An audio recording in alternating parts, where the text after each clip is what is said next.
call this council meeting to order.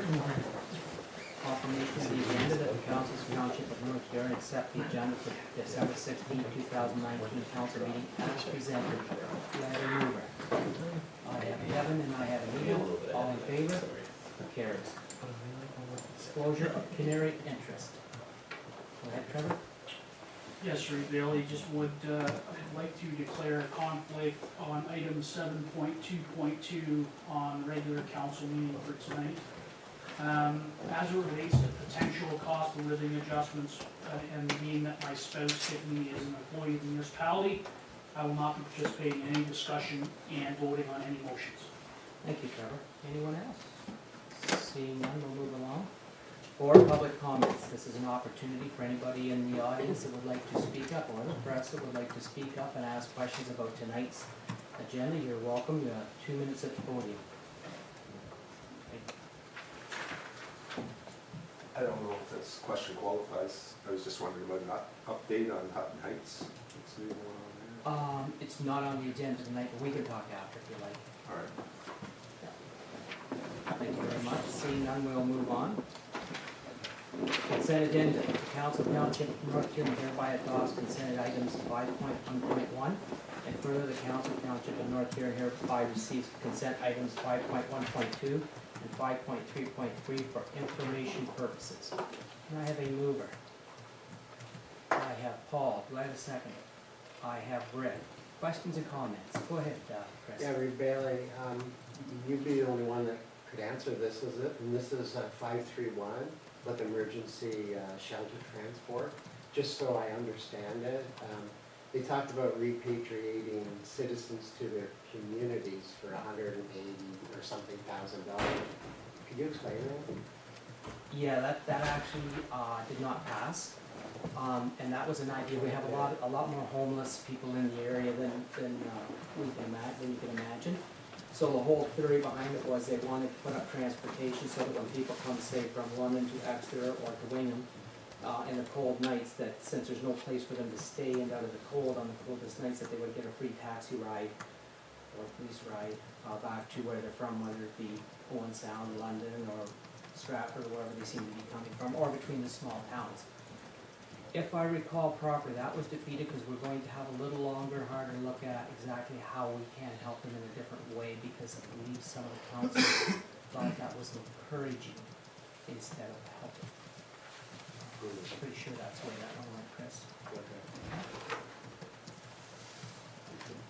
Anything else? Seeing none, I call the motion. All in favor? Carries.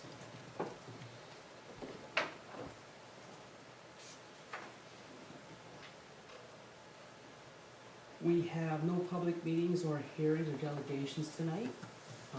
7.1, the clerk, department, site plan agreements for, actually, that gentleman's not here, so site plan agreement for KRS Holdings Wingham Inc. And we're gonna have Monica speak to that before we have a move on. Thank you, Monica. Oh, problem?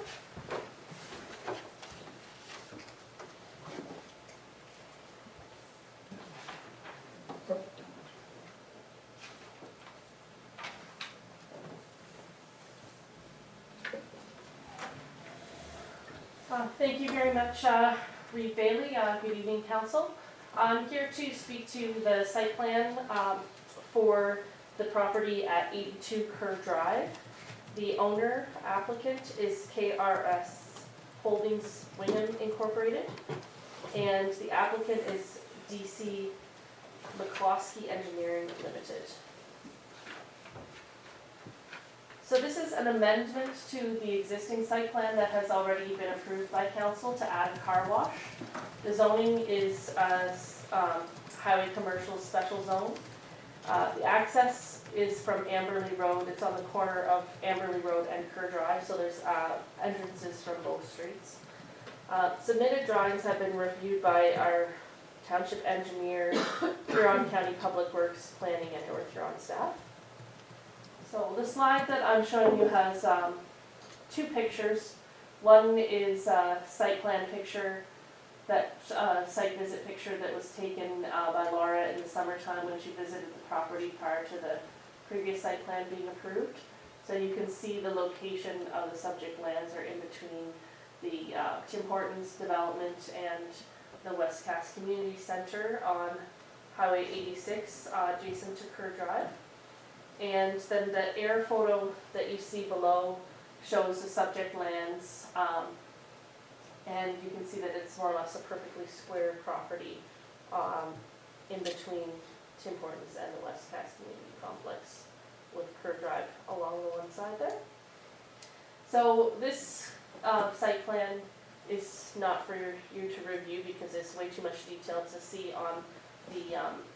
on the screen here. But the one thing that you can kind of discern from this site plan is that the car wash is the last unit being added. Oh, I guess my pointer doesn't come up on your screen. The last unit on the left-hand side of that drawing is being added for a car wash, so that's the major change to this site plan from the previous site plan that was approved. So that's brings me to the end of the slideshow. So in reviewing this application, Planning and Development found that it conforms to the North Huron zoning bylaw. And the staff comments, there were several, but the final staff comment that is being dealt with at the moment is that there was a request from the building department to show a pipe that goes from the car wash to the mechanism that separates oil and grit, to show that on the site plan. And as of today, the proponents, the applicants have agreed to add that detail to the site plan. So as of tonight, we're prepared to recommend the site plan with the change that has been agreed to by the developer. Thank you, Laura. I'm going to read the motion before we open it up to questions and comments. That the Council of the Township of North Huron hereby receives the report from Monica Walker, Bolton Planner, regarding the amended site plan agreement with KRS Holding Wingham Inc., owner DC McCloskey Engineering Limited, applicant for 82 Kerr Drive, Plan 414, Park Lot 1 and 2, Registered Plan 22R4967, Part 1 and 2, Wingham Ward, Township of Wingham. And further, that the council approves the amended site plan for a gas bar, store, restaurant, and car wash. And further, that the council deems the adoption of bylaw number 118-2019 to be time sensitive, and approves the extension to the exception to the section 19.1 of the procedural bylaw to allow bylaw number 118-2019 to be passed at the December 16th, 2019 council meeting. Do I have a mover? I have Christopher, seconder. I have Paul. Questions and comments? Go ahead, Trevor. Just a comment, Reed Bailey. I think we've, I've made this comment before, and as it relates to not necessarily this development, but all the developments within the municipality, that we have an abundance of gas stations, and I would argue that we are now going to have an abundance of car washing in the municipality, at least in the Wingham Ward. So it's just a comment. I think we need to, nothing that we can, suggest differently, because it conforms with the zoning bylaw and that, but I think we just need to be cognizant of the fact that there is an abundance of those things in the municipality now, and council and will have to be, cognizant of that if these businesses cease to exist at any point in the long-term future of the municipality. So, because it's going to be hard to repurpose those buildings if they are constantly being refitted and stuff for those types of things. So I thought, just for a comment, that's what my comment for you tonight. Go ahead, Kevin. With the addition of the car wash onto this project, does that indicate that there's been a difference in the purpose of either of the other two? So the restaurant that was there was a drive-through restaurant, and in reviewing these site plans, I don't think it's a drive-through restaurant anymore. So that's changed the restaurant format a little bit from being drive-through format to like a takeout style restaurant. other than that, it hasn't changed the footprint for the convenience store that services the gas station much. Anyone else? Not seeing anything. I believe I have a mover and seconder, so I'm gonna call the motion, all in favor?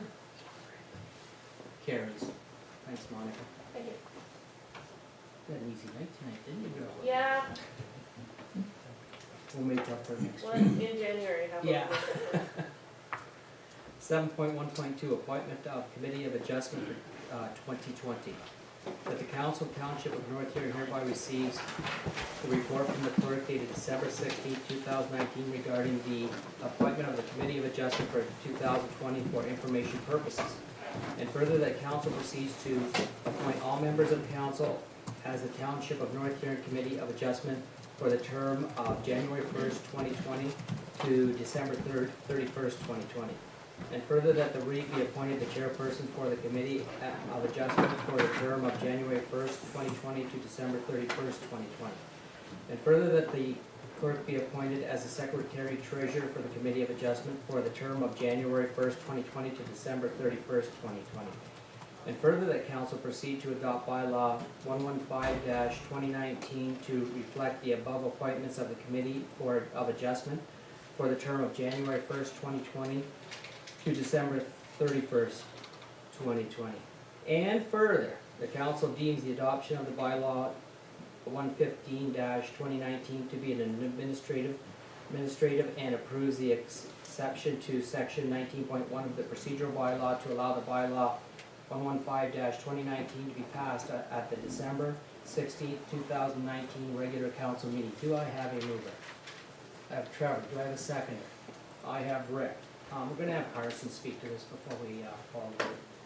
Thank you, Your Worship. So, under the Planning Act, Committee of Adjustment, so as council will be aware, our council sits as the Committee of Adjustment, and under the Planning Act, non-council members who sit on the Committee of Adjustment, which there are none, would be appointed for the term of council, but when council sits as a Committee of Adjustment, the requirement is that those council members are reappointed each year, so basically this is just, at this point, this is an administrative matter to appoint yourselves as the Committee of Adjustment for the 2020 term again. And also, as the Reeve noted, the Reeve under the terms of reference for the Committee of Adjustment is the chairperson, and so this would make that appointment again, and as well as the clerk has in the past as the secretary treasurer for the committee. Questions or comments? Go ahead, Trevor. Under the Planning Act, is there an ability to, appoint the Committee of Adjustments for the term of council? Like, my question is, like, we're gonna be doing this every year. It seems like monotonous in my mind to appoint us each year, when we could just be appointed for the term of council, and then adjust. I don't know whether the Planning Act dictates it has to be an annual or not. Through your worship. Yep. So, under the Planning Act, it specifically says that if members of the Committee of Adjustment, and there's no requirement that council sits as the Committee of Adjustment, that's just how North Huron has done it, but if committee members are not council members, then they can be appointed for the term of that council. Yeah, but if it's a council member who sits on that committee, the requirement is to be reappointed annually. Okay. Any other questions or comments? Seeing none, I call the vote. All in favor? Carries. 7.1.3, Community Improvement Plan. And I'm gonna read it off and then we'll give Carson a chance to talk to it after we first and second it. That the Council of the Township of North Huron hereby receives a report from the clerk dated December 16, 2019 regarding the Community Improvement Plan, improvement project update for information purposes. And further, the council approves the 2020 fourth intake period from January 1st, 2020 to February 28th, 2020 for fascia grant improvements to distribute the remaining downtown Main Street Revitalization Fund. And further, that the council directs the Director of Finance to transfer the necessary funds from the 2019 downtown Main Street revitalization funds into reserves to fund CIP projects approved in 2019. And further, that council directs the Director of Finance to transfer the remaining downtown Main Street revitalization funds into the reserves to fund future CIP faucet grant improvements projects for the 2020 take-in. Can I have a mover? I have Paul and I have Kevin. Questions and comments? Trevor, We're here to help, Reeve. you're doing a good job, son. No questions or comments, I then call the vote. All in favor? Carries. Gonna go into 7.2, Finance Department, 7.2.1, 2020 insurance renewal. And Don, I'm gonna get the vote first before we speak to this too, if you don't mind. That the Council of Township of North Huron hereby receives a report from the Director of Finances dated December 16, 2019 regarding the 2020 insurance renewal for information purposes. And further, that the Council of the Township of North Huron accepts a municipal insurance renewal proposal from AON Reed Steinhaus Inc. for the January 1st, 2020 to January 1st, 2021 term in the amount of $161,723 plus taxes. Can I have a mover? I have Anita. Oh, sorry. We actually have a speaker coming to this. He's not here right now. Yeah, so I didn't ask for the seconder, so we're just gonna go on, Paul, when we come back to this, you can first, and then we'll get somebody to second, okay? We are waiting for a speaker. 7.2.2, the 2020 COLA. That the Council of the Township of North Huron hereby receives a report from the Director of Finances dated December 16th, 2019 regarding the 2020 cost of living allowance COLA for information purposes. And further, the council provides direction to staff on the COLA to be included into the draft 2020 budget. Do I have a mover? So we actually, that one needs to be, Oh, that one, yeah, there has to be direction, actually, so. Okay, so we're gonna let Donna speak to this because not only do we have to have that motion, but we have to add to that motion on direction. So I'm gonna open it up to the floor. Donna? Thank you, Mayor Bailey. So at this time, we're all in the middle of working on our budgets, and so we need staff directions for the final amounts of COLA. And we wanted to provide information on grid movements, et cetera, to be able to move forward on our first draft of our budget. So as you know, back in 2018, council implemented a new pay grid as a result of the pay equity and the market review study. And that was done by that firm Gallagher and McDowell and Associates. So there, as a result of the new pay grid, there are a number of staff eligible for grid movements in 2020, subject to satisfactory performance. And I think most of the performance reviews have been completed. So when you add up all the cost of those grid movements, the cost for grid movements alone is approximately $85,000. And so, and then that will continue, so that we have a new 5-step grid. And so a number, I don't have the number with me, but I can certainly get it for you, is how many staff are at the top of their grid and how many still have room to move up their grid. So another factor is the minimum wage. So the previous Liberal government, introduced a series of labor reforms with minimum wage adjustments starting in 2018. And that first adjustment took first on January 1st, 2018. And the second adjustment was to take place on January 1st, 2019. But however, after the progressive conservative government took office in June of 2018, they've decided that the cap, with the minimum wage cap, would stay that way until the fall of 2020. And then, so then therefore, the minimum wage is scheduled to be increased, by COLA in the fall of 2020. So as outlined in our HR policy manual, we have a calculation that goes with the cost of living. And so that equates to 1.93%. And so then the cost of that 1.93% is $70,422. But when you put that with the grid movements, it costs about $156,000. So in speaking with, as you know, right now, we have engaged a firm, Ward and Updegrove, to look at our human resources manual and to do the updates on it. And so they feel that our policies that we are working under are consistent at this time. I also just wanted to back up a little bit and talk about the pay bands that we were talking about. So the minimum wage pay bands are affected under band 1 and 2, but what you do in band 1 and 2 also impacts the third band, band 3.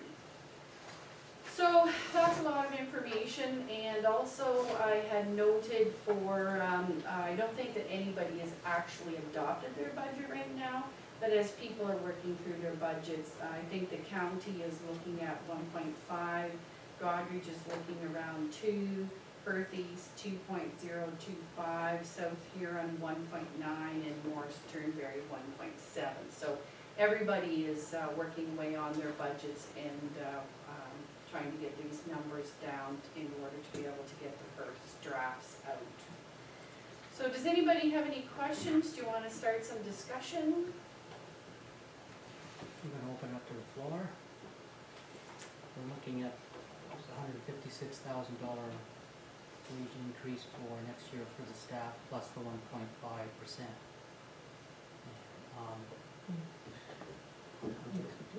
Well, just a point of clarification, so it's, the 156 includes the 1.93. So the 1.93 is the $70,000 to that, and then the pay grid movements, it accounts for the other 85,000. And it's still 1.5. No? Okay, that's with the 1.5 in. Thank you, gentlemen. That's the 1.93. That's with it at 1.93 instead of 1.5. Okay. So the county is taking 1.5 last I heard. I haven't heard any changes, although that could change when I go there Wednesday. I have one question and then sorry, go ahead, Chris. I have two, but I'll say one first. I was surprised that there's some variation with the cost of living between the municipalities. I thought it'd be more of a standard, and this is it. So that was a surprise. The other one is, okay, you know, this is basically untouchable, and it's going to be similar next year, depending on how people go up the grid. So, well, the big figures are still going to be there. So it's going to be the same next year, if not a little higher. We have to be cognizant, and staff, that this is a business. This is a company, a service company. And, okay, if it goes up that much, we cannot rely on taxation to cover it. So therefore, we better be thinking limitations and other expenses. Like, I feel so strongly about that. We all entered into this as counselors to be, that we were gonna keep taxes, you cannot say we're gonna reduce taxes, that's the wrong thing to ever say, but we were gonna keep a handle on taxation, and, because that's what the people want. And, okay, this is one of those things that's gonna happen on an annual basis. Be prepared that we have to cut elsewhere to cover it, because we cannot rely on full taxation. Some taxation perhaps to cover it, but not all. Just a point. Thanks, Chris. Don, I just wonder if you could address that. First of all, I was going to ask, what year did this start, this new pay grid? I know we put a new one in when I was on council. 2018. So just last year? Yeah, so we had it started partway through 18, and we've had 19. Remember I tell you guys, our last year, we don't make moves like this. Pardon? Remember I keep saying, in our last years, we don't make moves like this. Our last year is to float, not to burden the next council. We'll open that up. Donna, so could you, questions or comments? Seeing none. Go ahead, Paul.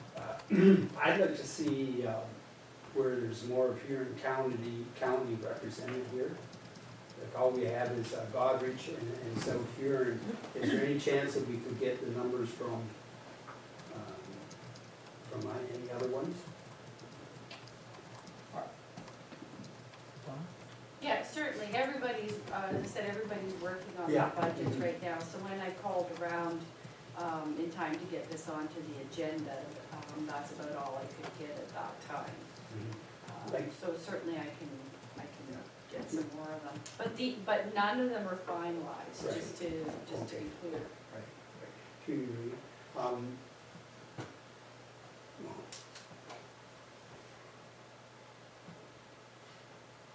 We had a thing a little while ago from the recreation department, and it said the cost of living, I thought it said cost of living, and it was 1.7.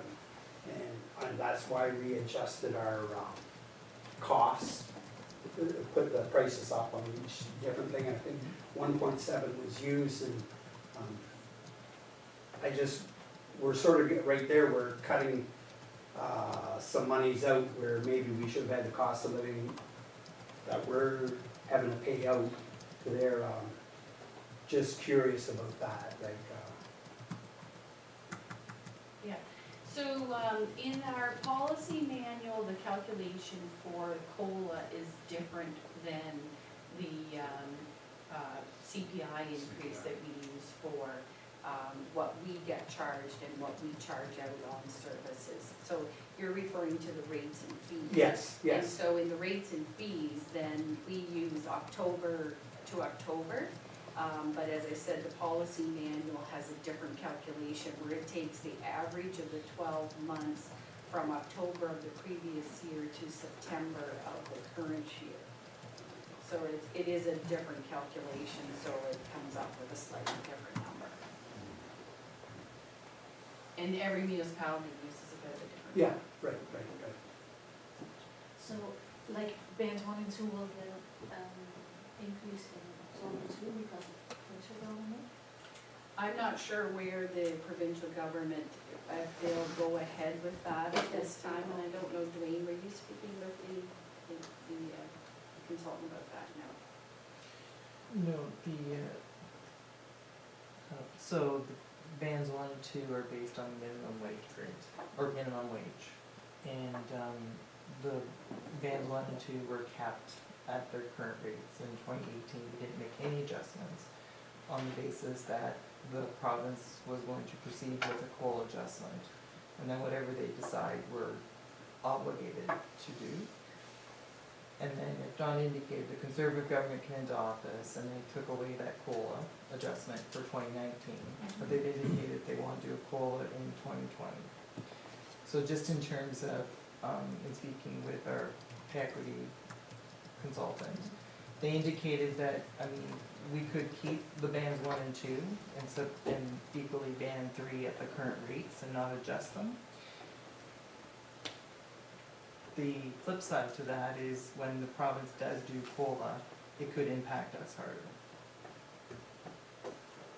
depending on what the province does. Yeah, so if we say we'll move it to 1.9% of wherever we go, then what we're gonna choose for or not eligible for the provincial one if they do one in October, or is that on top of what we decide? Through your worship. So my thinking is in terms of, as long as we are within the minimum wage, then we wouldn't do any further adjustments. Oh. But if they were to approve something that exceeded what we granted, then we're Yeah. obligated to make that adjustment. Yeah. Through you, just a question, are we contractually obligated to implement this Or is this just a recommendation? I think Donna's gonna answer that one right now. Well, our policy manual, like council adopts a policy manual, but they certainly have, through a motion, can deviate from the policy that they've adopted, just like any other policy. So if I could ask a couple of questions, first, with the grid movements, kind of going back to what Kevin said, are they mandatory, or we can prolong them a year, or cut them in half, or does that just make a big mess of everything? And I'm not sure who's gonna answer that question, but I think that's the question we all have. It's a pretty healthy jump, and so are we sitting in a situation that we're making this jump and really the council has no say in it because it's a grid, blah, blah, blah? So when the market study was adopted, as I said, it was presented to council in 2018, and they adopted it, and it was going to go out for, I think it was for 5 years before it finishes up. And actually then the practice has been is to review that pay equity and market study grid every 5 years, just to ensure that we're still within the midpoint of the pay range throughout the other comparable municipalities in the market.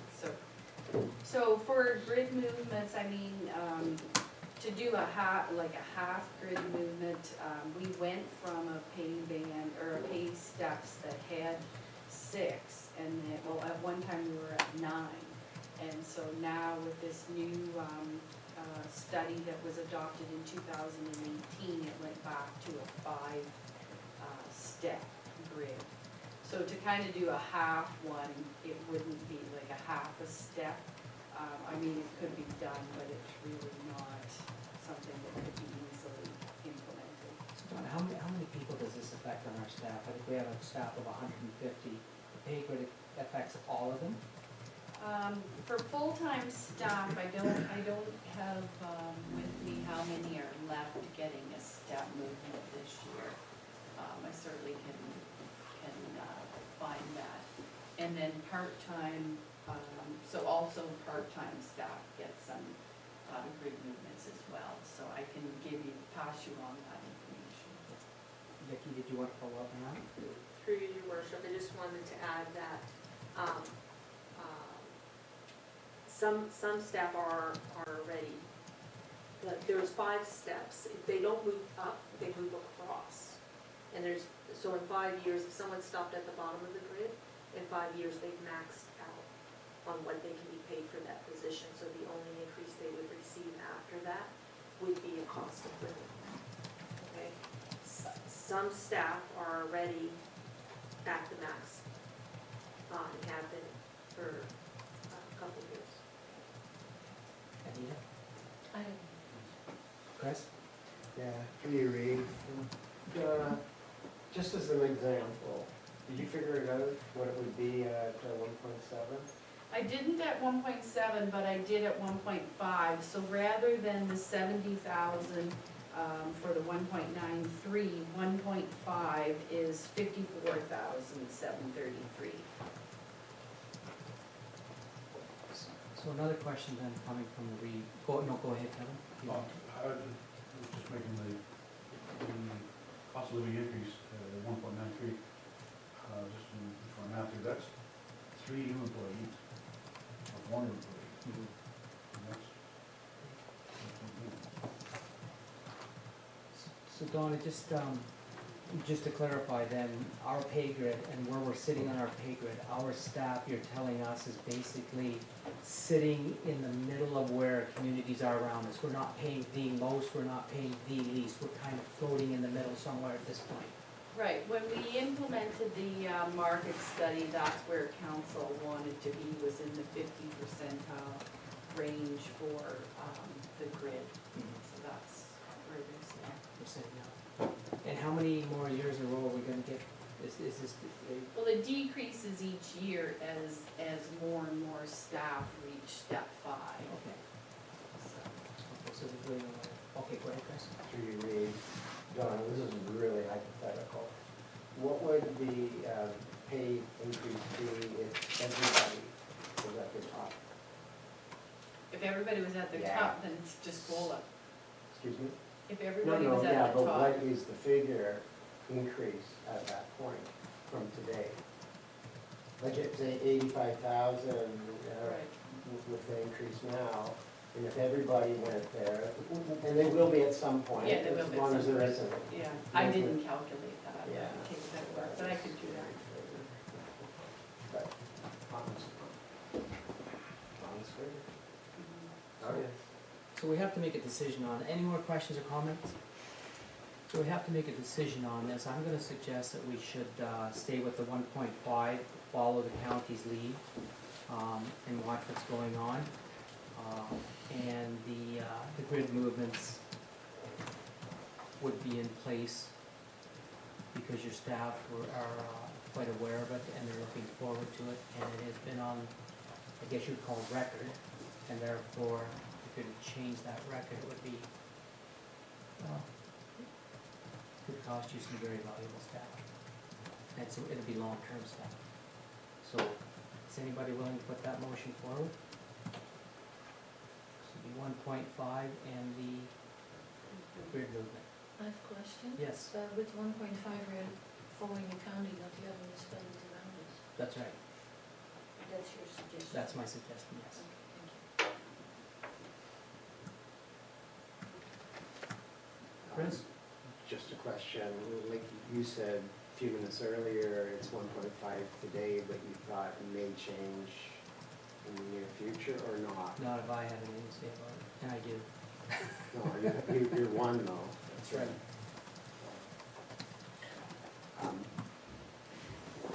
I'll make a motion that we do this at the 1.5 level for the cost of living And the grid and movement? the grid movement. Okay. Do I have a seconder? I have Paul. Last chance for comments or questions or concerns. Seeing none, I call the vote. All in favor? Carries.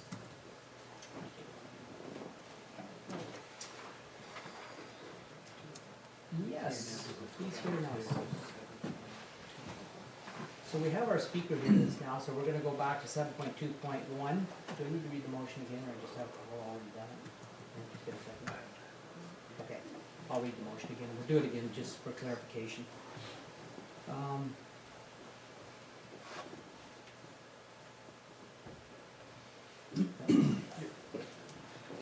That the Council Township of North Huron hereby receive a report from the Director of Finances dated December 16, 2019 regarding the 2020 insurance renewal for information purposes.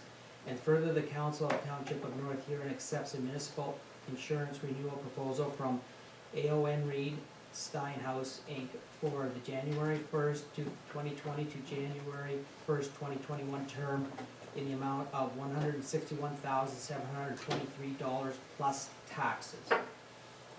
Paul, do you want to make the motion again, or? No, I just wasn't thinking. Okay, do I have it, so, oh, sorry, Anita moved the original.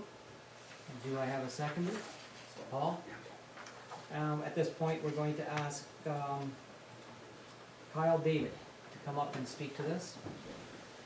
Before Kyle starts to speak, I'll let the council know that this was one heck of a jump in insurances too, but at the upper tier of staff, we have talked about it a lot, and this is just not picking on women. This seems to be the trend this year, many municipalities are following. Okay. And we're gonna let Donna give him an introduction before you speak, Kyle. Okay. Hey, thank you, Reed. With our, I'm just gonna give you a bit of a background history here, so just for a minute. So we had our RFP for general insurance and risk management out in the summer of 2018, and we accepted the proposal from AON at $118,878 plus taxes for the January 1st, 2019 to 2020 term. So just to remind you, at that time, we had been with BFL from up until from 2012 to 2018, and we were paying $169,401 in 2018 when we went out for RFP. So, I sent the renewal documents off to, AON in October, and at that time, they, had indicated that there was some volatility in the, liability portion of the premiums, and so, they were working to see where that was going to land. And so, for North Huron, then, we are looking at, an increase. Our 2020 premium is proposed at $161,723, or that's up about 41%, or $46,736. So also, there are some changes in the coverage as, for the liability portion, we're going from 10,000 deductible up to 25,000. So I asked Kyle to come up tonight. Kyle David is our account executive. And so he agreed to come up and talk to council about information on this proposal and talk about their mitigation measures and what we could expect for 2020 going forward. So I'm sure that Kyle's been going out to a lot of council meetings with some unhappy news. So I appreciate you coming. Thank you. Okay, well, good evening. I hope I can provide some context to help you understand the increase that we have in front of you. I wish that I was delivering good news and a decrease as we did with the RFP results, but unfortunately that's not the case. And really to understand how we are at where we're at today in terms of the increase, it's good to look at first who we are and what we do. So at Aon, we're an insurance brokerage, we're not the insurance company. So our job for you as a client is to make sure that we're looking at every avenue and every market that we can approach in terms of getting the best possible price and coverage for you as a client. So when we won the RFP, we won it with a carrier out of Lloyd's of London, which itself is a marketplace. The carrier was MS Amlin to write the liability for North Huron. Through the course of the year, there were some issues with MS Amlin where they were restricted in their capacity, and there was questions we had about whether they were going to be able to offer renewal terms for you, so that caused us to explore all avenues, and we did. Whether it was through Lloyd's of London, which the majority of Canadian municipalities are insured through Lloyd's of London, or whether it's through domestic carriers, which Great American would be considered a domestic carrier. So through this investigation, we decided to proceed with Great American as what we believe to be our best option. Through that change, we had to change the structure of your program. So your structure last year was a 25 million to give you a combined limit of 50 million. In the renewal proposal, we've had to break it out somewhat and go to a $5 million primary, a $20 million umbrella, and a $25 million excess to provide that $50 million limit. So with that extra layer, there is a cost incurred, and that's one of the things that we've seen through Lloyd's of London, where traditionally what's referred to as excess, so your $5 million is your primary, which is obviously the most likely to be impacted in the event of a claim, and as you go up the tower, it becomes increasingly less likely that those layers would be touched by a claim, because the claim would have to be fairly substantial. So that coverage is purchased through Lloyd's of London, and it's traditionally been fairly inexpensive when you're talking about $50 million limits. What we've seen in the past year and through the volatility we've seen is that those layers that were traditionally inexpensive have become increasingly more expensive and more restricted in their coverages. And as you can see in the report attached, one of the more significant portions of the increase comes from the excess layering, where last year was $3,000 is now $22,000, and that's predominantly due to the fact that there's less people that want to play in this market and deal with municipalities specifically. So economics says that when there's a restriction in capacity, prices increase. So what we've seen as a market in total in the past 4 years or so would be what's referred to as a soft market, where coverages are less restrictive. They're throwing higher limits in at lower prices to be competitive. We're sort of on the inverse side of that loop. I guess your RFP would have been one of the last that would be considered into a hard or a soft market. Market's quickly transitioned into what is a hard market, and that's a major factor in where we are today. And part of that has to do with insurance markets in general.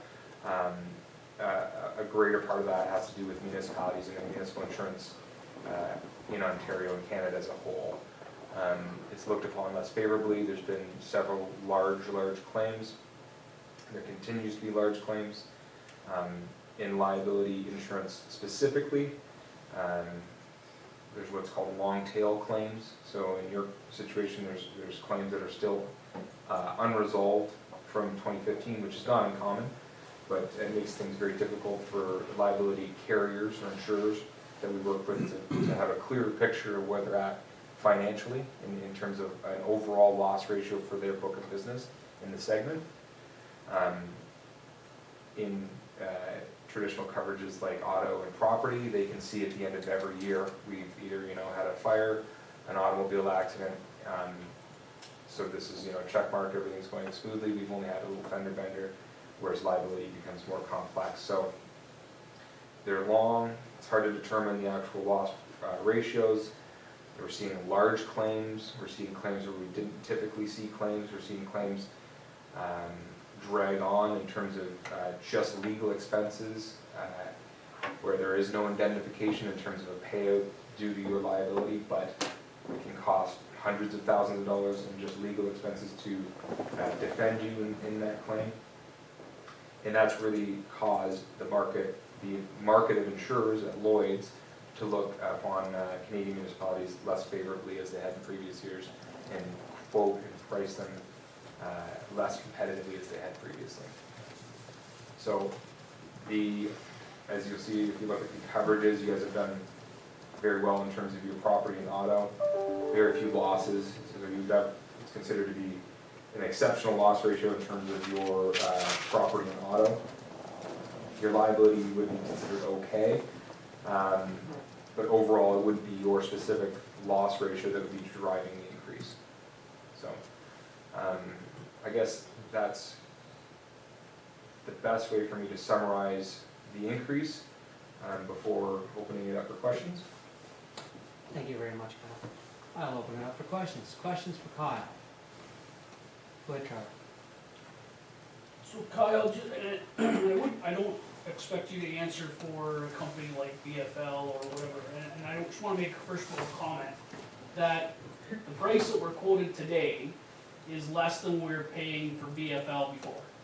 So if we stayed with BFL, chances are we weren't getting a decrease, probably getting an increase. So, as bad a news as this is, I guess the worst news of it is a year after doing the RFP. That's the worst news of it all, is the increase.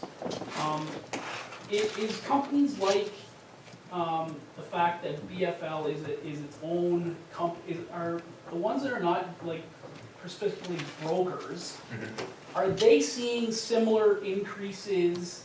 Like would a BFL or a specific standard insurance company be seeing the same level of increases that you are as a broker looking at because of Lloyd's of London?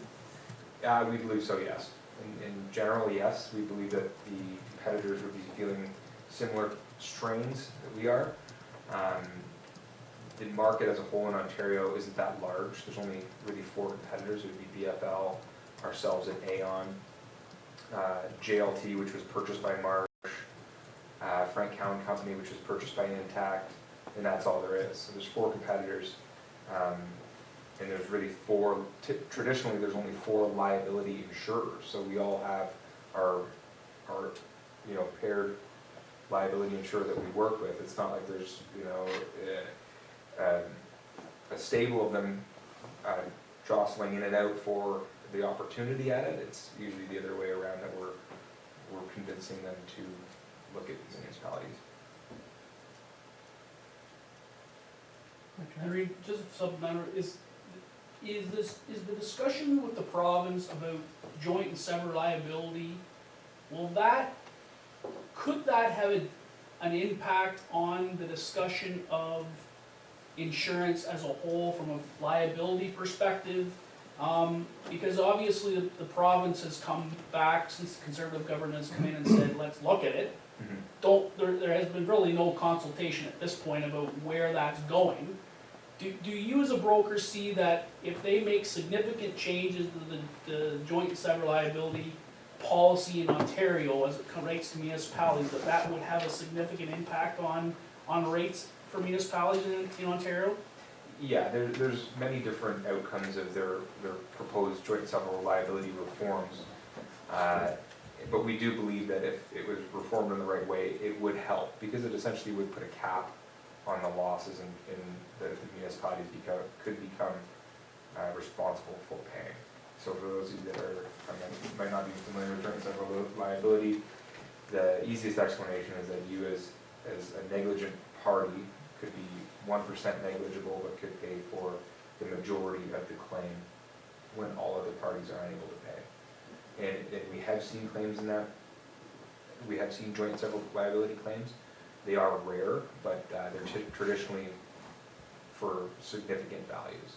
And that's what they're afraid of, is it's 1%, it's never 1%, but say it's 10% in the municipalities. Municipalities fault, and they're liable for 75% of a claim total. When the claim total is $12 million, that's significant. And that's what would be newsworthy in the marketplace, that they're paying those claims, whereas other jurisdictions have different sort of caps on the sort of liability payouts in those instances. Thank you. Any other questions or comments? Go ahead, Chris. Yeah, through you, Reeve, sir, it's just blowing my mind how you've, well, to get our premium as it is, you've had to, cut our policy limits in some cases by 80%, and raise the deductibility in some cases by 150%. It just makes me wonder what's in store next year and the following year. Like, you're seeing a trend, you're saying, and it's not really a question, it's more of a comment, just to get it off my chest. But there is a question. Are rural municipalities, are there less claims or fewer claims with them as opposed to urban? I wouldn't say necessarily that there are fewer claims, but there's different claims and different concerns. Amounts? Not necessarily. Like I said, they'd be different types of claims. There's traditionally more road claims in rural municipalities. And then in the urban municipalities, there are also road claims. But with the higher density, it's a lot easier to maintain some of those roads. But then there's a trade-off. In more urban municipalities, you'd have transit claims, and you don't want to be a municipality that's shopping transit right now. That's a even more difficult market than just general liability. So, but going back to what you're saying about the continued pain, I would say I don't believe this to be the case. I don't believe that we will be coming next year having to tell you that, unfortunately there was an increase of 20% or something. We believe that this has been sort of this transition from the prior carrier to Great American should come with the pain. Climax. Yeah, I hope that is our belief. Yes. Any other questions or comments? I was wondering a couple of things. We're a very small municipality, 4,800 people. If we were double the size of that or triple the size of that, suppose we join with 3 other local communities, would there be a significant savings because of something like that, or this is what we're paying, you just add to what they're paying? Like amalgamation, or? Well, maybe not. I wouldn't want to use the word amalgamation. What I'm suggesting is cost sharing. Yeah. So if we had a couple of neighbors around us and we sat down and said, let's all go together and see Kyle and see if we can get a better deal, because he's going to have 3 guaranteed clients for the next year. It's very difficult to say. It would depend on who you're partnering with. It would depend on their loss ratios, and there are pools of municipalities in Ontario where that relationship seems to work well, and there's others that are currently disbanding. So it's really difficult to say whether that's the right solution. for you guys. Okay. You're only as good as your worst partner, I would say, in those situations. And it becomes a little bit more complicated when you might have exceptional loss ratios and one of the partners doesn't, and then how do you account for that in terms of if you were to get a rate increase due to the fact that one of your partners had a significant claim, so. So you did mention amalgamation as if it was important, so if there was an amalgamation and we were all of a sudden 10 or 15,000 people, that would make a difference? You could potentially see a per capita saving Okay. because there's just efficiencies in having one client as opposed to three policies. You know, it's a little bit cleaner in that respect, potentially. My last question is, we're taking a 1-year contract out. Do you guys do 5 or 10-year contracts and say we can hold the line here, or it's just so flexible now you're just not gonna try something like that? Your policy does have a property rate guarantee in it that stipulates if your property doesn't do, if you don't have basically a large claim, that we won't increase your rates for no reason. But we cannot do a long-term agreement to say that we as a broker can provide the same rate over 10 years or 5 years because we're not the actual insurer, so we don't have control over them. It's something that we try to get them to agree to, and to varying successes. Like your prior, I believe, had a long-term rate agreement in it, but that would have stipulations that is not valid if their reinsurance is no longer viable, which would have been the case in Emma Sandlin's case this year. And that would be similar to all of our competitors. It's something that they would all offer, but if you read the fine print, there's stipulations that outs, you could say. So it's really, it's up to us to negotiate better agreements that are a little bit more concrete, I guess. Thank you. Any other questions or comments for Kyle? Seeing none, I believe we have a mover and a seconder. So I'm going to call the motion. All in favor? Carries. Thank you, Kyle. Now we're gonna slip back down to 7.3.1. We're gonna again get a mover and seconder. We're gonna have Vicki talk to this. It's the RFP results for the development of a new township website. That the Council Township of North Huron hereby receives the report prepared by the Director of Recreation and Community Services dated December 16, 2019 regarding the request for proposed RFP results for the development and hosting of a new website. And further that the council award the contract for the development and hosting of a new website to eSolutions Group in the amount of $29,000 plus applicable taxes, and an annual hosting, licensing, maintenance cost of $5,875 plus cost. And further that the council directs staff to prepare a bylaw to enter into the agreement with eSolution Group for the development and hosting of the township website. Do I have a mover? I have Paul, I have seconded by Anita. Questions or comments? Well, first of all, let's have Vicki talk to it. Thank you, Your Worship. Earlier this year, staff presented a report to council relative to the replacement of the township's current website. The report indicated that the ECDF committee was in support of replacing the website and had recommended to council that a portion of their funding in the amount of $35,000 be reallocated from their budget for the replacement. Following council's approval, staff prepared an RFP for the replacement of the website. The RFP was for the design development of a modern website that would meet all the legislative requirements, including AODA standards and PCI, and would be PCI compliant. Just so council knows, effective January 1st, 2021, all municipal websites must meet AODA standards. The RFP also specified that the successful proponents would not only be responsible for the design and development of the website, but would also have to provide a hosting platform, provide ongoing technical support, perform software updates, and provide assistance with integration of future applications.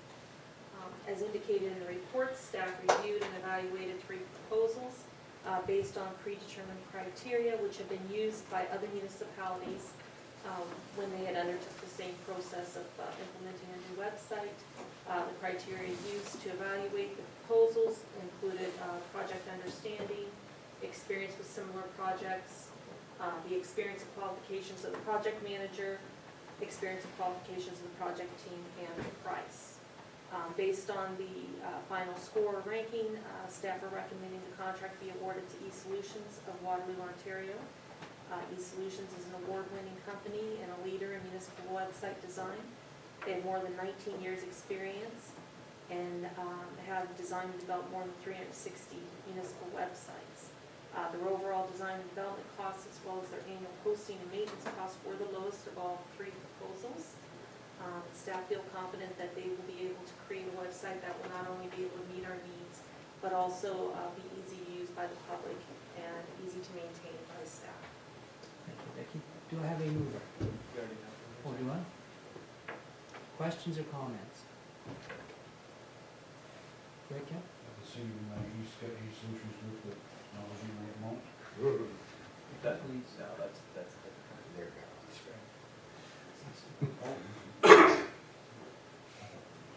Any other questions or comments? Seeing none, I call the motion. All in favor? Carries.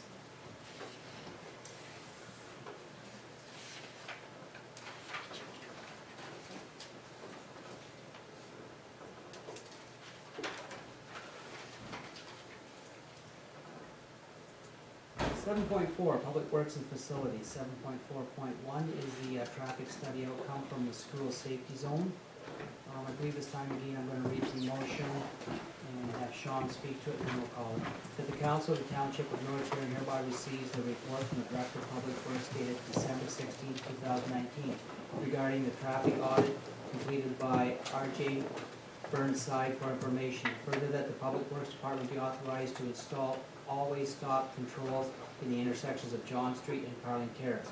And further, that the council direct the staff to prepare an amendment to the traffic bylaw to reflect on the addition of the always stop controls at the intersections of John Street and Carling Terrace upon the completion of the installation. Sean, do you want to speak to that first, and then we'll have a motion?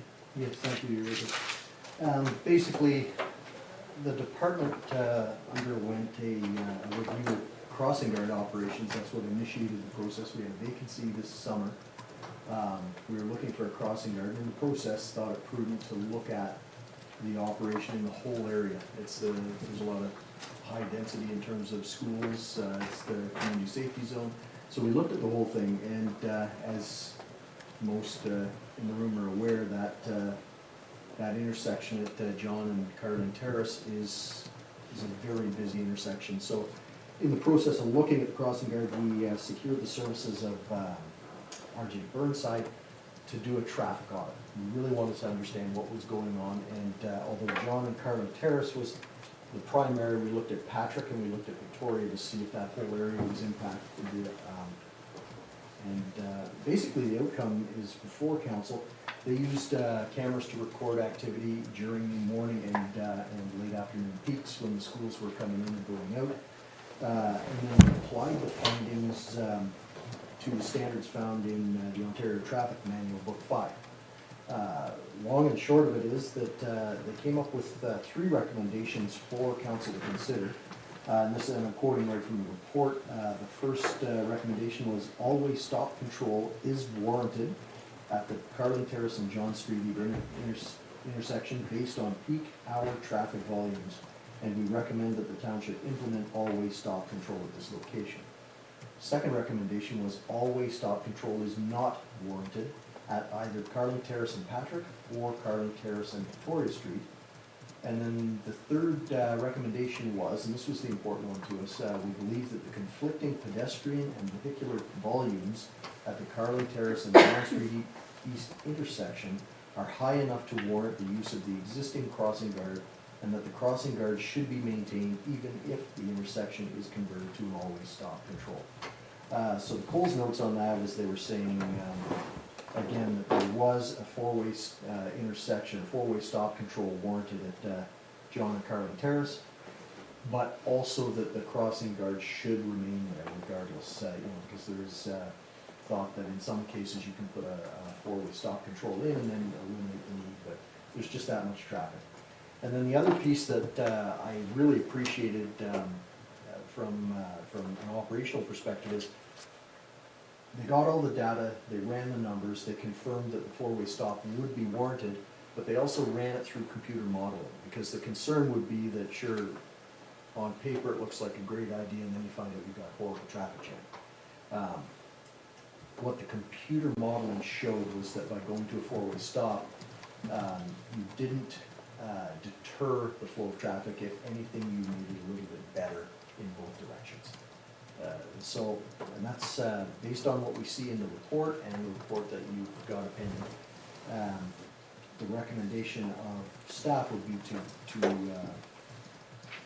go with the Burnside recommendation, and then we would take it one step further. If council deemed this appropriate, we would put the four-way stops in as soon as possible, then come back at the next council meeting after installation to have the traffic control bylaw amended and updated to include that intersection. Thank you, Sean. Would you mind if I spoke about this matter? Am I allowed to let her speak? I thought that I had 2 minutes, Just a second. come from 6 o'clock. With the permission of council, can this lady speak? I'm a daycare provider for 5 years, and I've walked both schools for 5 years with over 8 children. No, you're allowed to speak, just go ahead, go ahead. Thank you. It's just protocol. Okay. What's your name, dear? Sarah Wiggins. Sarah Wiggins? And in addition to the Maitland River Elementary School concerns as far as the four-way stop between, so I live on John. I walk children to Sacred Heart School. Normally our route is either Francis Street or Corning Drive. And there's a crosswalk between Corning Drive and Carling Terrace. And that crosswalk is never paid attention to. I also walk children to Maitland River Elementary School. And in between those 3 streets, so Carling Terrace and John, and then the street in between the high school and Carling Terrace, and then there is also a crossing guard down at Maitland River Elementary School where children can cross over into the school. When I'm walking children, it makes no sense to go all the way up the hill because I'm dragging 4 wagons behind me. I wear a reflective vest, and I also have 4 other children buddying up and making sure that we can all get across. Now, when I cross over to Sacred Heart, all we have is school crossing signs. Actually it's school zone signs. There's no school crossing signs. It's school zone signs. And there's a crossing line that goes across the street. The only problem with that is that when it gets snow covered, nobody sees it. And it is also downhill coming from the top of John Street down Carling Terrace. Now, a lot of those people are high school children, or high school kids, or people that are trying to make it out of town to go to work. And to me, that is a crossing zone. If you have 2 lines that go straight across, that is a crosswalk. People don't stop. So I've been doing this for 5 years. I wear a vest. I try to be seen as much as possible. I have a lot of responsibility on my shoulders. I take my job extremely seriously. These kids are in my care until I release them to their parents. So anything that were to happen, it is my responsibility, and I take it extremely seriously. They are my children until they leave. There's been multiple times where people just zoom right down that hill. I took it upon myself to call the OPP because after we lost our town police, I hadn't seen anybody since September. And I'm out there twice a day, 3 times a day, walking kids to and from school. So I see it all the time. And they had called me back. And that afternoon that they called me back, I saw a police presence in town, which was great. They were pulling people over on that hill, but it only lasts for a short amount of time, and then they're gone. So in addition to the Maitland River Elementary School, the 4-way stop up there, I personally think it's a great idea because people need to understand that they need to stop. You know, it's not a race to get to school. It's not a race to get to work. If you're running behind, you're running behind. You go an extra 10 kilometers an hour, you're not gonna get there any sooner. It's winter time now, which is even more of a concern. If I have a child that slips and falls in the middle of the road, people just slow down, they do not stop. So there's been a couple times where had a child slipped and fell in the middle of the road, they would have got run over. And nobody would have been there to say anything. So I'd like to take notice on the Sacred Heart Kids as well, on the corner of Cronin and Carling Terrace. Because there's nothing there but the school zones and that faint crosswalk that goes across the street. I would like to see it marked clearly. So whether it be a light put up that flashes during school times, that would be amazing. I only wear reflective gear just because I do my best to make sure that everybody is safe. And I would just like it if you took into consideration my concerns for the children that I look after, because it is a very great responsibility on me. And even though if somebody didn't slow down and somebody got hurt, it is still my responsibility. So We truly hear what you're saying, and we're gonna ask our staff to look, and this is the first I've heard of it, I'm sure the first my staff has heard of it. I just Just to- appreciate you hearing me. Yeah, and just a quick one, did you approach the Catholic school, the principal, to talk to her anything about this? 'Cause I I don't think did, we I have talked any to Dan information. Bodkin today. And the only thing was that he said he had talked to one of the officers who is a parent in town.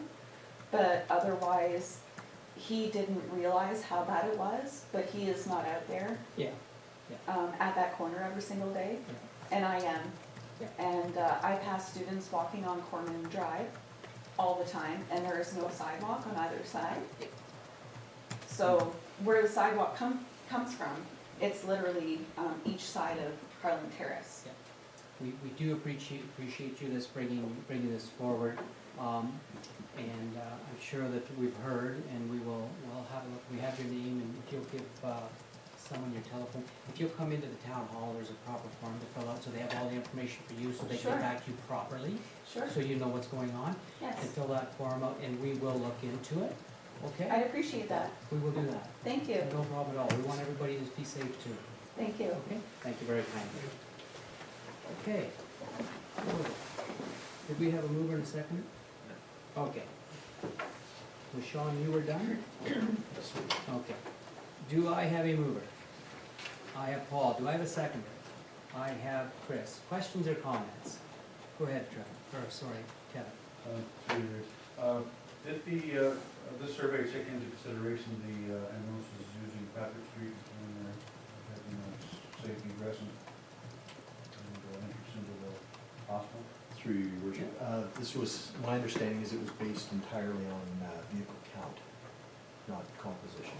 That's my understanding. But the rest of the signage, the rest of the stoppage and signage down Patrick Street was in response to ambulance access, because that's the way they go to and from the hospital. Yeah. No, my. Like before we stopped there, might, Slow them down. yeah, or just have them, because that would make the difference on the entire down the street, that would change the definition of that street. No, if I'm understanding you correctly, this exercise was to do the pedestrian safety piece. So it was, they mounted cameras at each of the intersections, recorded the data for the peak periods, and then worked through that data after the fact. So it wasn't really taking into account emergency services. I'm just not sure, I don't know if there was any changes made to Patrick Street to allow for that to happen originally. And now we're gonna put the stop sign there, where there originally was one. Just curiosity for BMS. Just before you go, Trevor, I'm just gonna, I'm not sure. Yeah, just if I may, read, just to clarify, they're not recommending any change to Patrick Street. It's only the John Street intersection. So it's the intersection up by CKX and the standpipe. Oh, I thought there was gonna be a four-way stop. That's That's where the 4-way stop is. The at others, Seacanax and the water tower. Oh, okay, they're not proposing one. No. Okay, sorry. It's all good. Go Trev? Wrong tangent there. Yeah, and my comment is, I think this is a great idea. I think, you know, barring the change in discussion, enforcement is always a difficult discussion. And, you know, this is not new.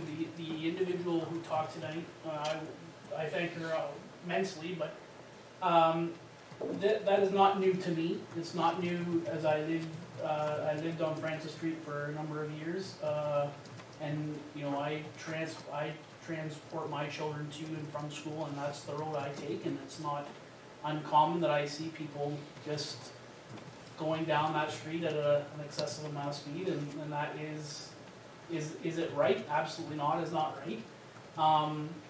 But even when we had law enforcement in the town, it wasn't one that particularly was always looked upon at that time. So, you know, in my mind is we need to do things appropriately to ensure that corners are well visible, people understand.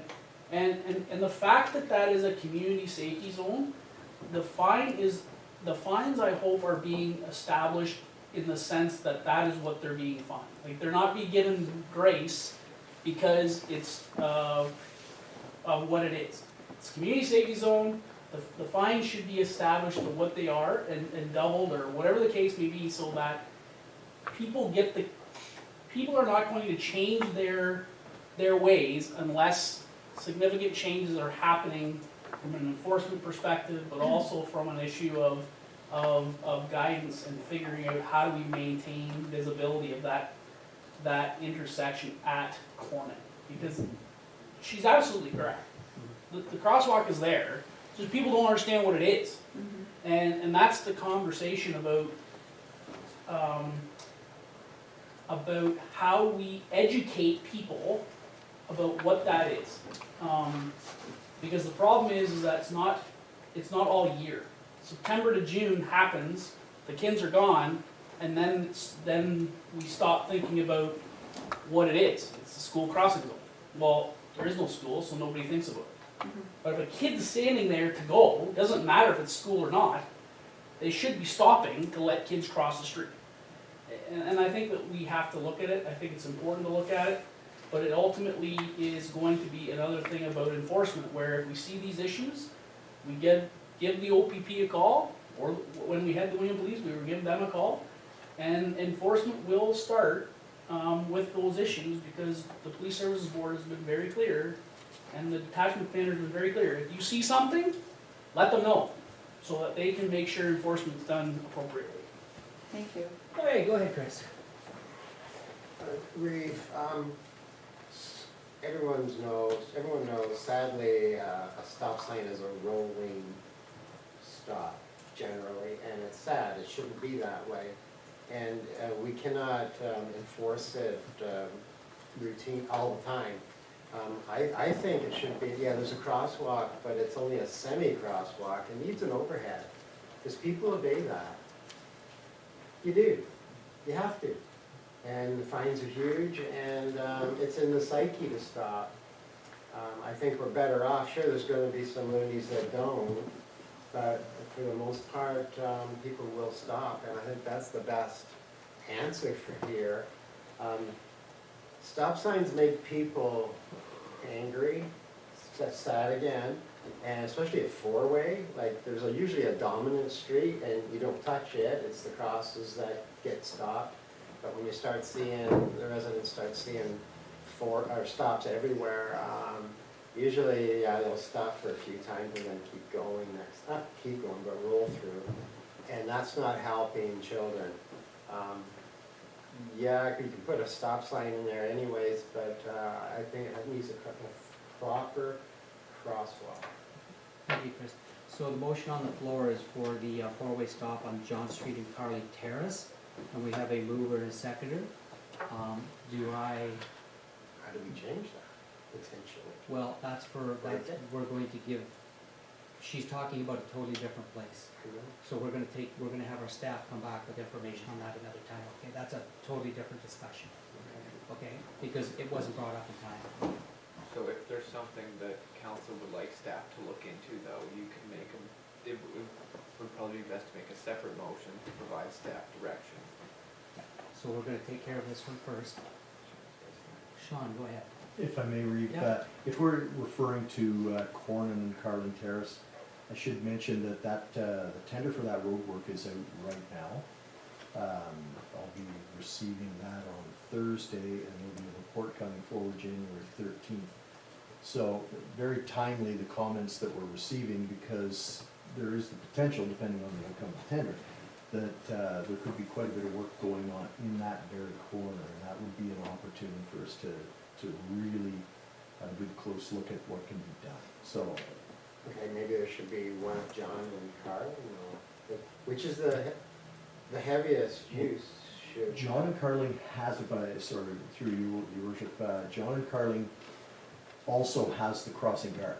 And that was Yeah. their whole point, is there's so much volume and mixing of pedestrian traffic and vehicular traffic there, that they said, do not remove the crossing guard, even if you put the four-way stop. So in essence, you've got a very aggressive method of ensuring that people are stopping.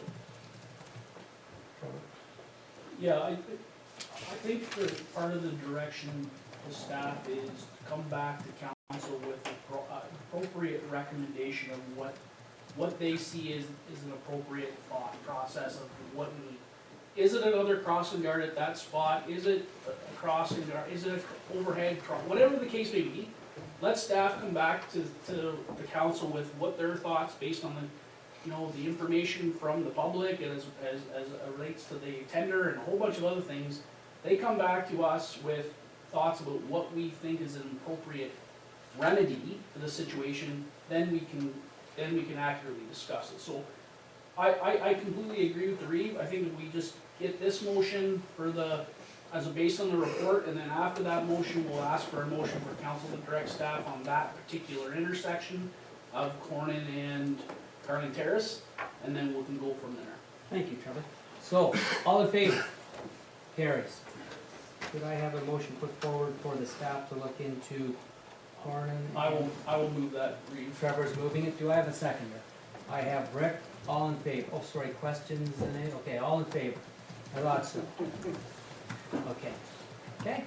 Go ahead, Trevor. Reeve Bailey, I just will mention to the individual, sorry, I didn't catch your name. Sarah Wickens? Sarah, we have a police services board meeting tomorrow night that I will bring up to the detachment commander and the administrative staff that are there tomorrow night, just to reiterate the complexiness of that particular intersection. I appreciate it. And we'll see if there can be, and then have them report back to us as well as report back to staff as what they've seen based on their observations. Thank you. Okay? Okay. 7.4.2, gravel tender outcome. For the Council of the Township of North Huron hereby receive the report of the Director of Public Works dated December 16, 2019, regarding the outcome of the maintenance gravel tender for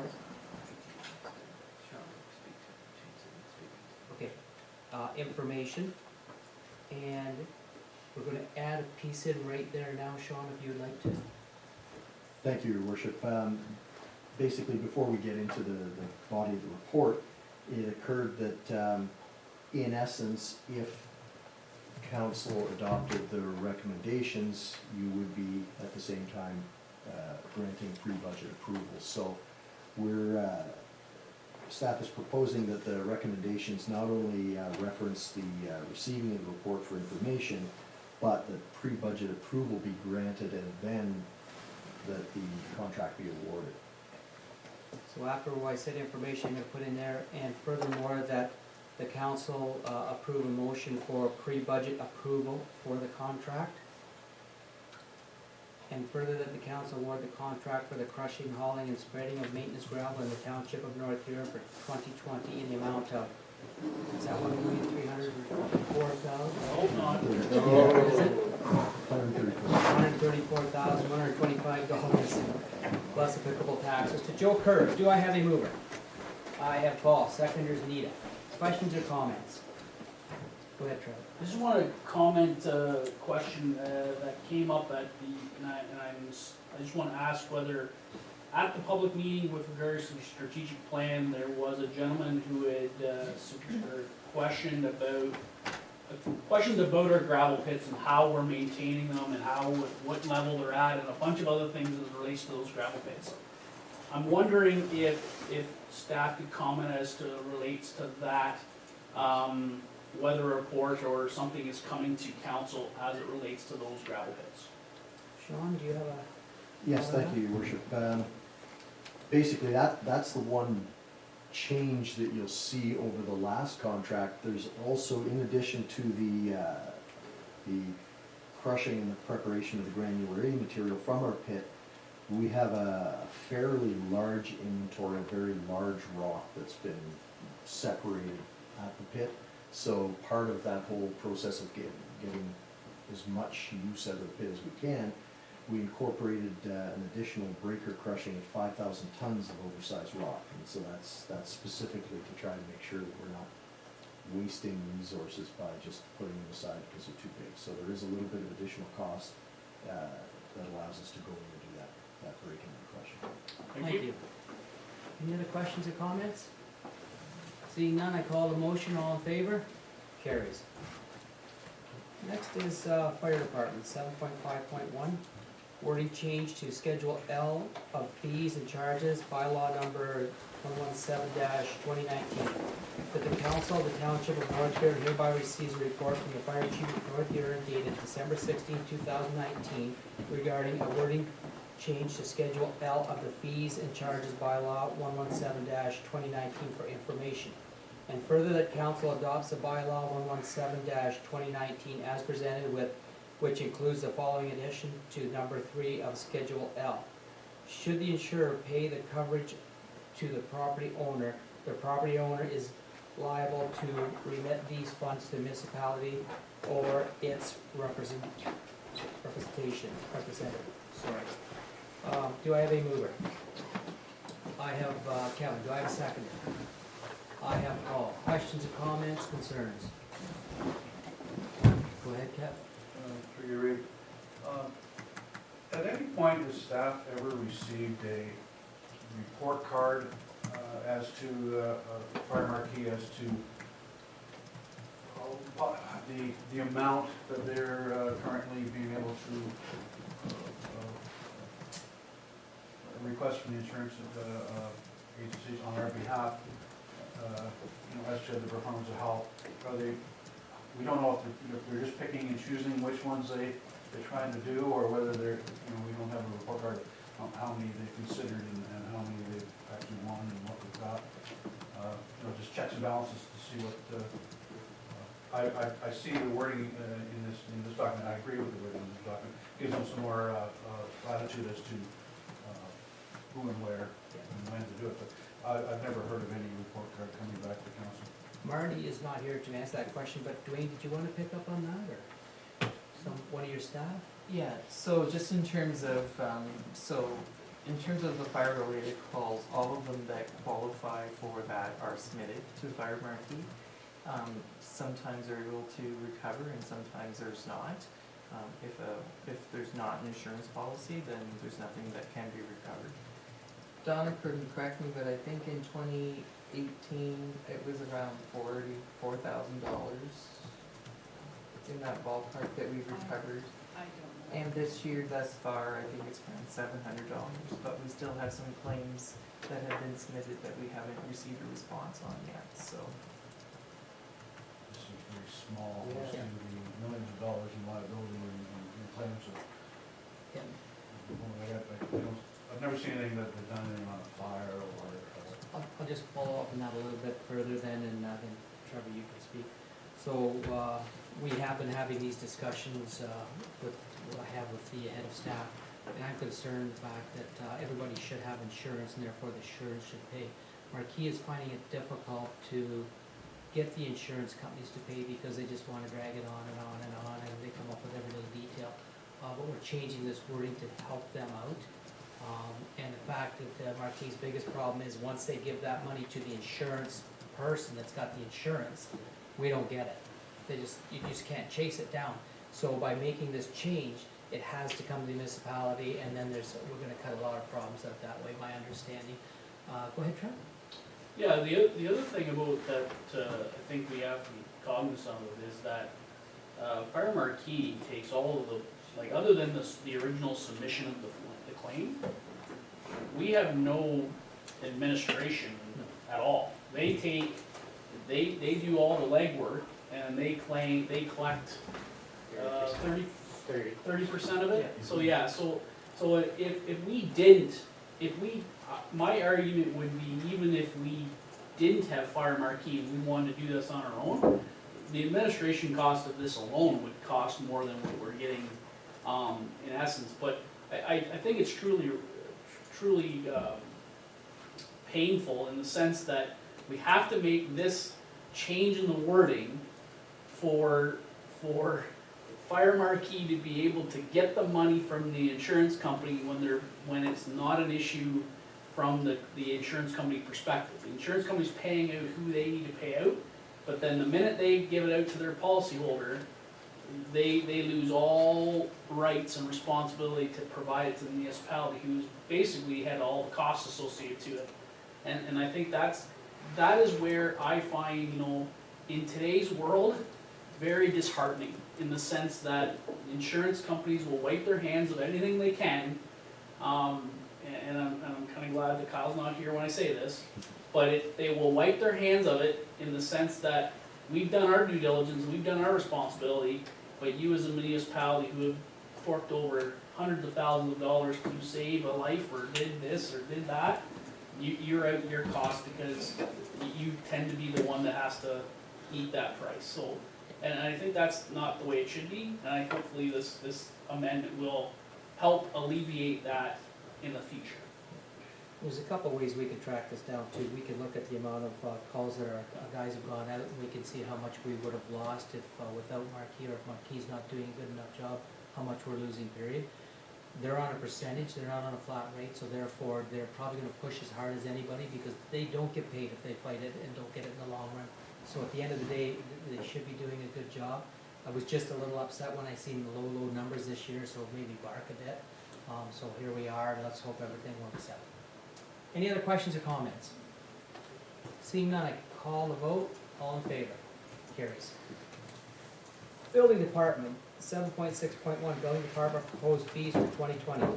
That the Council of the Township of North Huron hereby receives a report from the Chief Building Official dated December 16, 2019 regarding the Building Department's proposed fee schedule for information purposes.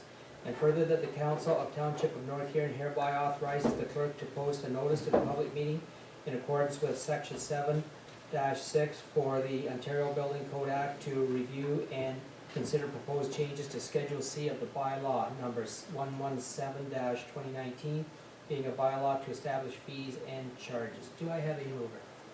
I have Paul, I have Chris seconding. Kirk is not here. Dwayne could speak to this if anybody has any questions, or would you like to speak to it, Dwayne? I can briefly. Just give them a bit of overview, yeah. So essentially, in 2016, there was a complete review of our building permit fees. And in particular, there were 13 municipalities considered, and of the 13, 7 were comparable to us. And as a result, in early 2017, there were adjustments made to our fees, and there haven't been any adjustments made to those fees since that time. In terms of the building department, it operates on a cost recovery basis, and as council will recall earlier, the chief building official did inform council that the building department has operated a deficit of approximately $250,000 over the previous 5 years, and that this deficit has been offset by general taxation, and typically that would be offset by your building permit fees. So subsequently, the building official is recommending some adjustments to our fees. In addition, there's also been some new legislative requirements that have been imposed on building departments, and those are outlined in the report. So those again place additional demands on staff and for staff time. So again, another reason for consideration of increasing our fees. In terms of the fee adjustments, the proposed fee increases only affect the square footage price and the value of construction. If council was to approve the fees as they're being proposed, we will have a public meeting prior to any consideration by council, but just for general council information in terms of the building fees that the building official is recommending. If those fees are approved, North Huron fees will align with Morris Turnberry. And Morris Turnberry has expressed support. Their base fee is different than our base fee, so they're looking to increase their base fee to equal our base fee. And we're looking to increase our square footage per construction and value of construction to equal theirs. So the two municipalities will basically be on the same field, or the same page when it comes to our fees. It's, as council's aware, the building department is a shared service between the two municipalities.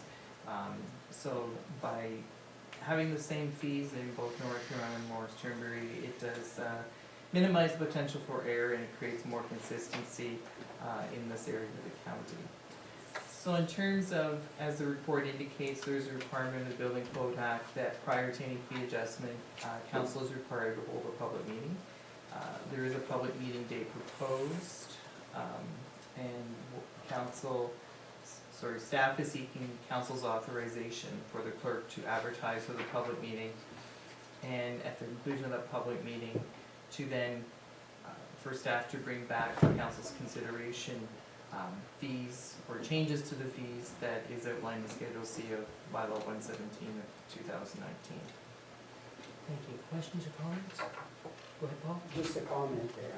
I feel that it was mentioned in there, I think I read $50,000 a year it's costing us. And I feel the building people should be being more of that than the regular constituents, so I'm all in favor. I'll add to that. I think this is another department that should be a break-even department. It should be not costing the taxpayers anything. I know we can't compare ourselves to Listowel or Stratford or anybody like that, and we're starving for land, but once we get land, we'll maybe see some things change. But it definitely is another situation where I'm not understanding why it's a cost to the taxpayer. It should be the burden of people like myself that are voting right now. Okay, I have a mover and a seconder. Any other further questions? Seeing none, I call the motion. All in favor? Carries. Child Care Department, we have no reports. CAO, we have no reports. Correspondence, rule response for healthy children, request for financial support. I'm gonna throw this out.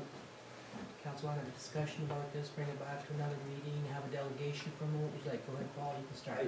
I prefer to defer this till through budget time, so we're sitting a little bit better. Okay, Anita? I think there is still some money in our donation thing from last year. What we would decide on if something came up. Okay. Is it, right? I don't know, would it be an idea to donate 400 this year and already asking for next year? Well, Paul's asked for a deferral, so we're gonna do the deferral and the staff could look into that. Do I have a second for the deferral, or is it automatic? No, okay, so, okay, so he's made a motion to defer. Do we have a seconder? We have Kevin, and then to comments, as Anita said, that we can have the staff look into the extra money, and that will bring this back on the table. And maybe we can have a delegation from this group too. I'm not good at giving money away if they can't even come in through the door.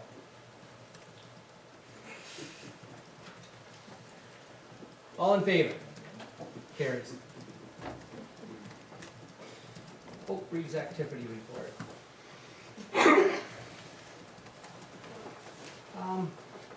It's been very, very busy this year. It's going to end very, very busy. The acute labor shortage, I'm sure most of council or all of council is aware that we have a dilemma with our factories finding people to work, and our staff have been working. My kudos to Dwayne and Carson, we have been working very hard on this, and we've actually started to pull some new people into the area. We're gonna branch out a little farther now, and we have a second group start, and this includes Morris Turnberry, by the way. This is a group of volunteers and people in the town that step forward to help with these issues and situations. We do not want to lose our factories or our jobs. So we also have a group that's going to try to we have a lot of people coming over from, I believe it's India. A lot of them don't speak a lot of English. Some of them are literally right off the plane and coming to Wingham to work. So we've got a group that's forming that are going to try to help them socialize and get to know the township a little better. And the original group for the acute shortage is still meeting. We have made very, very good headway, and even as of today, Dwayne and I are having comments about trying to put trailers or mobile units of some kind on a piece of land so that we can get enough employees to keep the factories in Wingham. Having said that, there was an unfortunate situation where Heinman's Transport closed on a minute's notice, and those folks have no unemployment. They have no extra money coming at all because of the Chapter 11 or the states.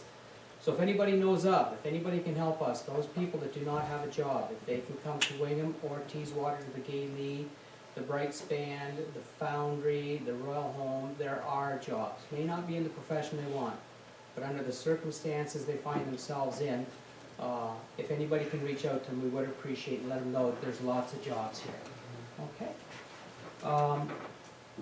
I would like to say we were in the Blythe Parade, all of us, and we had a fantastic time. It was a fantastic parade.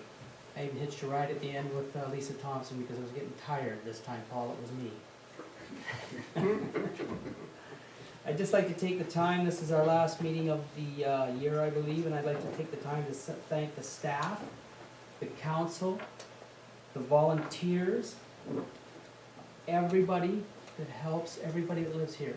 It has been a very productive and a very fun year for me. I can't speak for all of you, I'll let you guys do that for yourself. But I do feel, as I said when we first started, if you could look over your shoulder, know that you've accomplished something, that's what it's all about, regardless of the odd person that may not agree with what you're trying to do.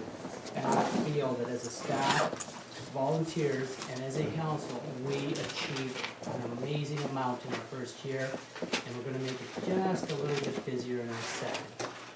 So with that, I will hand it over to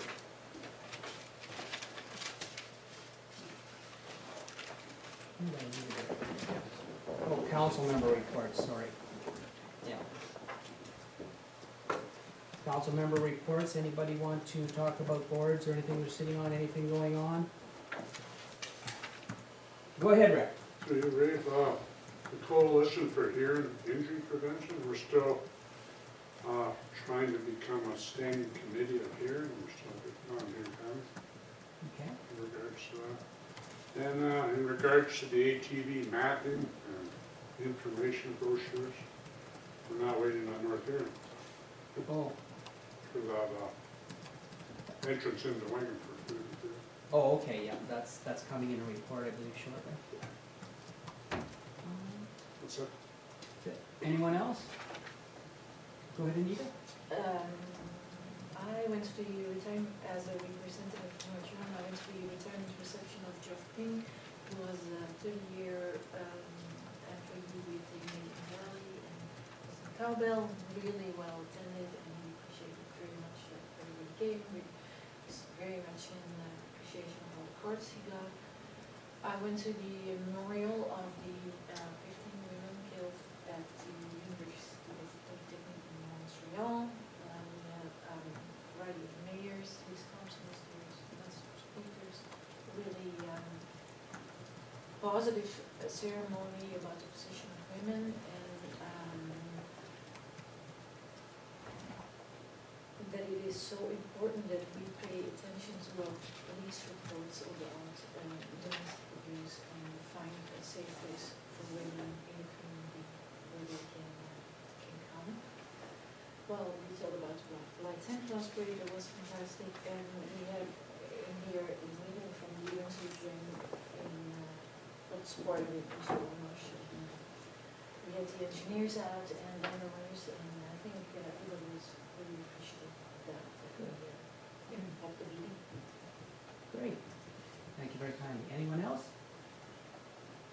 Steve, Paul?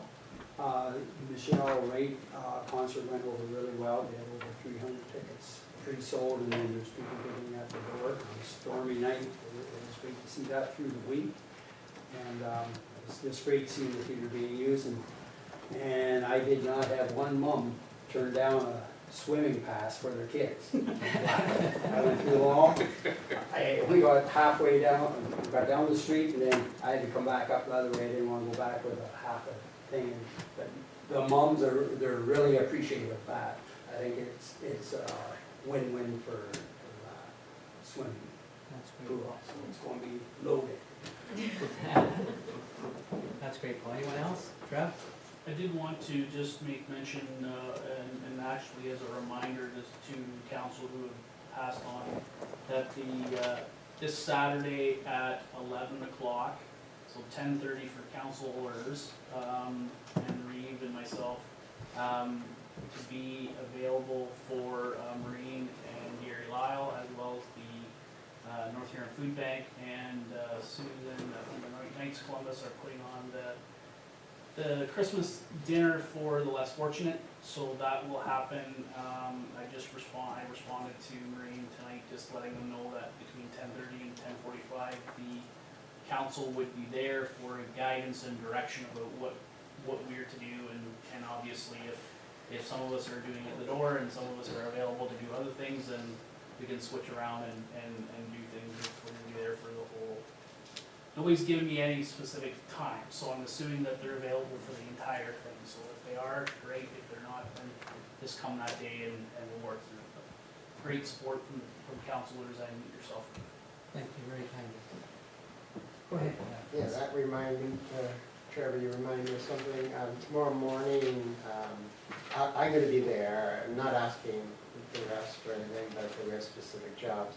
It's gonna be sort of a Christmas hamper, and it'll be out of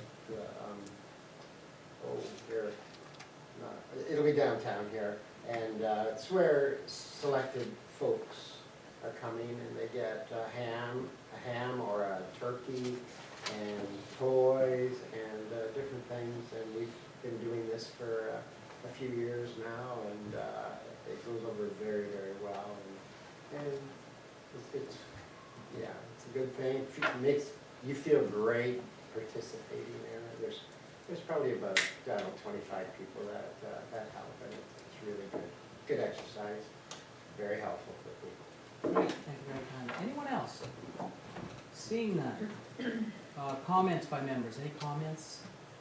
Seeing none. There's no notice of motion for tonight.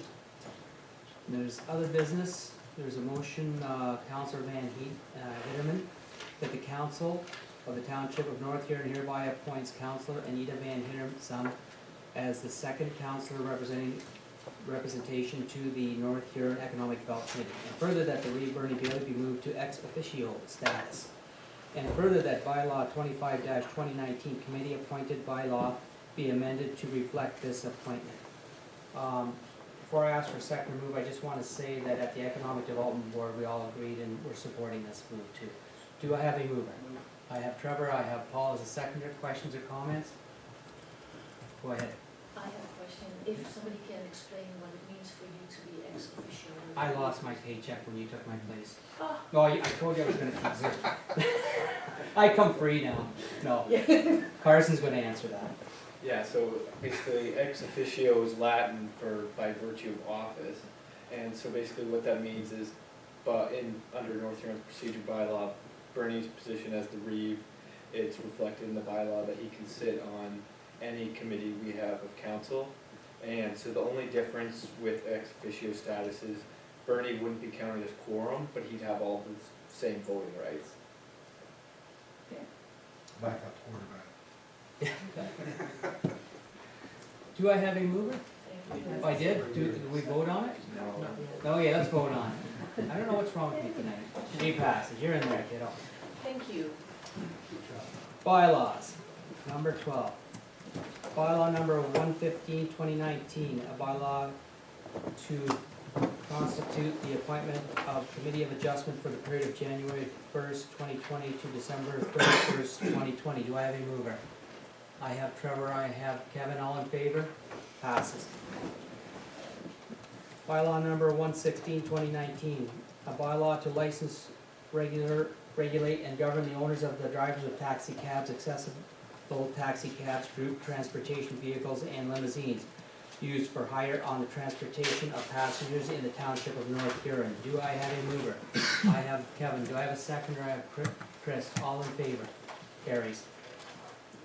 Bylaw number 12.3, bylaw number 117-2019, a bylaw to establish fees and charges for the township of North Huron. So we gotta make sure there's not more to that one. Do I have a mover? I have Anita, seconder, Paul, all in favor? Carries. Bylaw number 12.4, bylaw number 118/2019, a bylaw to authorize a site plan control agreement between the Corporation Township of North Huron and KRS Holdings Wingham Inc. Do I have a mover? I have Rick, I have Chris seconding, all in favor? Carries. Bylaw number 119/2019, a bylaw to amend bylaw 3-2016, being a bylaw to authorize the Reeve clerk to sign on behalf of the council a Wingham Trailer Park Operation Agreement between the Royal Canadian Legion Branch 180 Wingham and the Corporation Township of North Huron. Do I have a mover? I have Anita. Do I have a seconder? I have Chris. All in favor? Passes. Announcements. The next regular council meeting will be held Monday, January 13th, 2020, I think that should be, at 6 p.m. in the North Huron Council Chambers. The next North Huron Police Services Board will be held on Tuesday, December 17th, 2019, the North Huron Council Chambers here. The next House and Dam Bridge Committee will be held on Wednesday, December 18th, 2019 at 4 p.m. in the Township Chambers here. The next North Huron Museum Committee meeting will be held on Thursday, December 19th, 2019 at 2 p.m. here in the Council Chambers again. Closed session and reporting of the Council Township of North Huron hereby proceeds at 7:50 into in camera, closed to the public to discuss the following: personal matters of an identified individual, including municipal or local board employees, administration personnel. Do I have a mover? I have Rick. Do I have a seconder? I have Anita. All in favor? Let's take 5 minutes. So read down, I will make that motion to instruct staff as reported and closed. Seconder. I have Rick. All in favor? Carries. Thank you. So we're gonna be closed session reporting up, right? Yeah, we just did that. That's what you just did there? Reformatory bylaw. But the bylaw 120-2019 being a bylaw of the Township of North Huron to adopt, confirm, and ratify matters dealt with by the Council of the Township of North Huron at the December 16, 2019 meeting be introduced, read a first, second, third, and final time, signed by the Reeve and clerk and engrossed in the bylaw books. Do I have a mover? I have Kevin, I have Chris. All in favor? No, not Chris. Oh, sorry, I have Anita. Just Must have been a tough one. Bylaw number 120-2019, being a bylaw of the county. That was the confirmatory bylaw, you have a mover and seconder, you need to vote. Oh, vote, guys. All in favor? Having a rough night. Is this year over yet? Adjournment, that the Council of the Township of North Huron agrees there being no further business before council. The meeting hereby adjourned at 8:45 p.m. I have Trevor. I have Rick. All in favor. Merry Christmas, everybody. Merry Christmas to One thing I you. want to mention to the councilors, so, because I got caught on this when I was new. If you